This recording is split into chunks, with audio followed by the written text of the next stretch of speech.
प्रश्न तुमच्यावरच्या अपेक्षा वाढवणारा आहे. मला असं म्हणायचं की डबल महाराष्ट्र केसरी आपल्यासमोर पैलवान उतरलाय म्हटल्यावर समोरचा पैलवान खेळण्याआधी तुम्हाला वाकून नमस्कार करतो.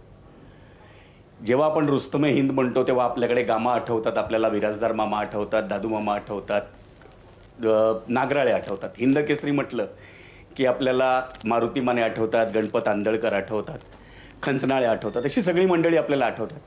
पण तेच बैलगाडा शर्यतीत तीच किताब दिले जातात. या किताबांना थांबवण्यासाठी तुम्ही काय प्रयत्न करणार का? कारण तुम्ही त्या खेळात स्वतः उतरलेले आहात कुस्तीमध्ये. आता ही अलीकडच्या काळामध्ये मीच नाव दिलं. तर पहिल्यांदा माझ्यावर ही आरोप झाले रुस्तमी नाव दिल्यानंतर, पण मला असं वाटतं की मी ते गोवंश संवर्धनाला नाव दिले. आज आपण इथं मैदानात बैल म्हणतोय, मंदिरात गेले की त्याला नंदी म्हणतो आपण. नंदीचं दर्शन झाल्याशिवाय महादेवाचं दर्शन पूर्ण होत नाही. आता प्रत्येकानं बघताना कुठल्या नजरेनं बघायचं, आणि आपण बैलच म्हणायला लागलो तर मग ते अडचणीचा विषय. शेवटी नंदी पण आपण मंदिरात गेल्यावर म्हणतो. ह्याच्यासाठी मी नाव हे माझ्या स्पर्धेत रुस्तमेने दिलेलं होतं. त्यावेळेस माझ्यावर आरोप झाले की कुस्तीतलं नाव तुम्ही इकडं वापरताय. पण आता हेच मला वाटते 3 का 4 वेळा हिंदी केसरी, महाराष्ट्र केसरी झाले. हां, आता ही जी नावं आहेत ती आता ही परंपरेनुसार चालत आलेली आहेत. म्हणजे अगदी या बैलगाडी क्षेत्राला 400 वर्षाची परंपरा आहे. 400 वर्षापासून बैलगाडी क्षेत्र चालू आहे.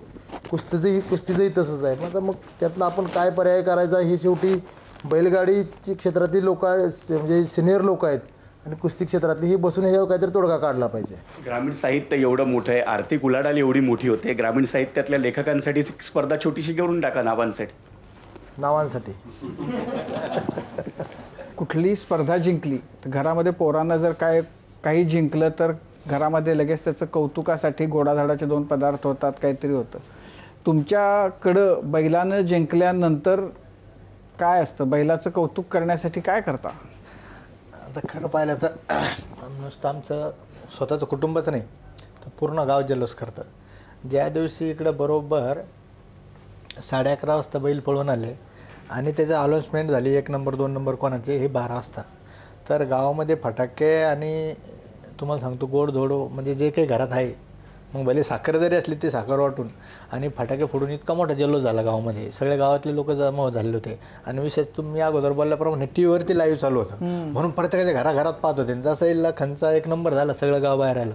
आणि एक नोंद घ्यायची गोष्ट अजून दादाच्या स्पर्धेमुळे अशी झाली, आमच्या आजूबाजूच्या गावामध्ये जिल्ह्यामध्ये आता आपले तरुण वर्ग, मुलं माणसं हे स्टेटसला वगैरे नेहमी लखांचं ठेवायचे, पण ह्यावेळेस महिलांच्या पण स्टेटसला, हो मी तुम्हाला खूप असे उदाहरणं सांगतो की महिलांच्या स्टेटसला व्हॉट्सअपच्या असेल ना तर इंस्टाच्या असेल तर ही जी बैलजोडी जिंकली याच्याबद्दलचं पूर्ण होतं. म्हणून तो जल्लोष एक वेगळाच होता.